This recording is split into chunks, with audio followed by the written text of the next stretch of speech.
Le château de Précilly est un château situé sur les hauteurs de Précilly, en Bourgogne-Franche-Comté. Sa construction s'étend du XIe au XVe siècle.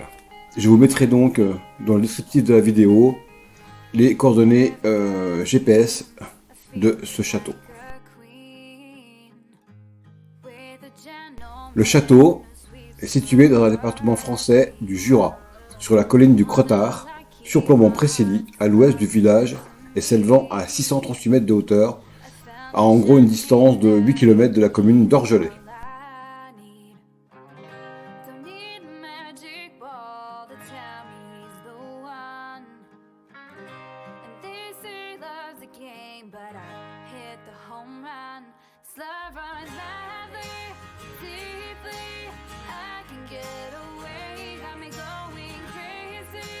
La partie la plus ancienne du château est un donjon rectangulaire datant du XIe siècle, au mur de pierre de 3 mètres d'épaisseur, situé à l'ouest du château. Il est composé d'un rez-de-chaussée au plafond voûté de 10 mètres de haut, servant d'arsenal, et d'un premier étage destiné aux gardes et doté de meurtrières, de postes de guet et de réserves de flèches. Je vous rappelle vite fait ce que c'est qu'un donjon. Le donjon est la tour la plus haute d'un château fort au Moyen-Âge, destinée à servir à la fois de point d'observation, de postes de tir et de dernier refuge si le reste de la fortification vient à être pris par un ennemi. À l'origine strictement militaire, ces tours aux bâtiments fortifiés deviennent progressivement les lieux de résidence des seigneurs du château.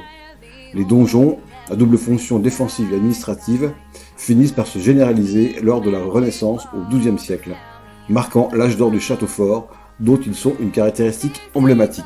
Les deux étages communiquent par une ouverture centrale et par des éléments mobiles.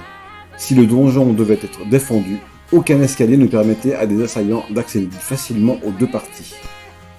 Comprenant un des côtés du donjon, une courtine dotée d'un chemin de ronde édifié au XIIIe siècle forme le périmètre de la cour.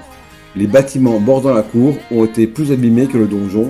Il subsiste une construction au sud, formée d'un rez-de-chaussée voûté et d'un étage qui pourrait correspondre à une cuisine et une salle de garde, ainsi qu'un bâtiment remanié au cours de l'occupation du lieu pour servir de prison.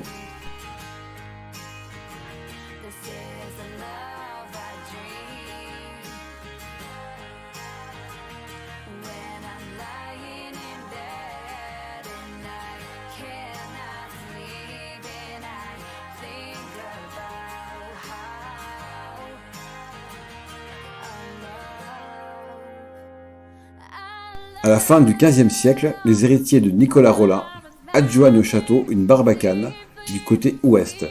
Ces murs forment un plan pentagonal muni d'un éperon. Le long de la muraille d'enceinte, un fossé est creusé.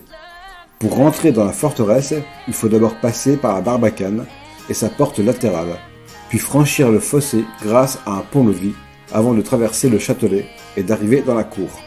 Petit rappel pour ce que c'est qu'une barbacane. En fait, le terme barbacane signifiait pendant le Moyen-Âge un petit ouvrage de fortification avancé, le plus souvent de plan circulaire, qui protégeait un passage, une porte ou poterne, et qui permettait à la garnison d'une forteresse de se réunir sur un point saillant à couvert pour effectuer des sorties, pour protéger une retraite ou l'introduction d'un corps de secours. Il ne faut pas confondre la barbacane avec la Bastille, ouvrage défensif de grande dimension formant un réduit indépendant qui disposait donc de sa propre garnison. Le Châtelet est également daté du XVe siècle, il est large d'environ 8 mètres et profond de 4, et peut être isolé du reste du château grâce au pont-levis à l'ouest et à une porte pivotante à l'est. Les emplacements pour les pièces du pont-levis sont encore visibles sur la façade.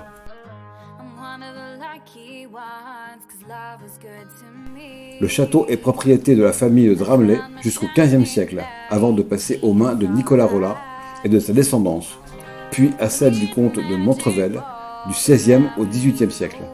Chacun des propriétaires contribue à l'aménagement successif de la place forte.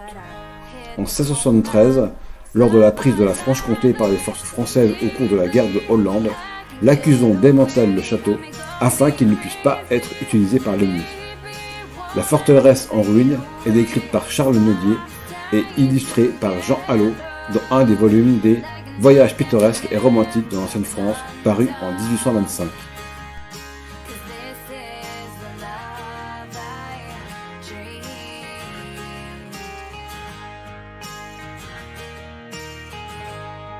Every girl dreams of a guy like you, someone who listens and is funny and true. The things you say always float around in my mind, 'cause you and I are the only memories I find. Ce qui est de la préservation des ruines. À la fin des années 1940, les ruines de la forteresse sont masquées par la densité de la végétation. Au cours de la décennie suivante, sous l'impulsion de l'abbé Pertuis, plusieurs chantiers de jeunes scouts et de volontaires Concordia permettent de défricher le site. L'édifice est classé au titre de monument historique en 1955. L'association des baladins du château, fondée dans les années 1980, gère le site et organise des chantiers de fouilles.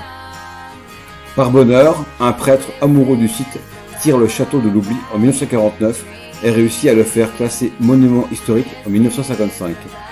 Consolidé une première fois par les chantiers Concordia, année 1960, il est repris après la mort de l'abbé depuis les années 80 par une association de bénévoles actuels locataires de l'ensemble du site. Les baladins du château l'entretiennent et organisent sous le contrôle des monuments historiques des travaux de consolidation par entreprises spécialisées. Ainsi ont été consolidées la porterie, la totalité des enceintes depuis cette année, la prison, la cuisine et la barbacane. Parallèlement à ces travaux lourds, des chantiers de jeunes bénévoles dégagent, entretiennent et restaurent les parties les plus accessibles. Le cofinancement est assuré par la DRAC, le Conseil général du Franche-Comté, le Conseil général du Jura, la commune de Pressigny et l'association du baladin du château.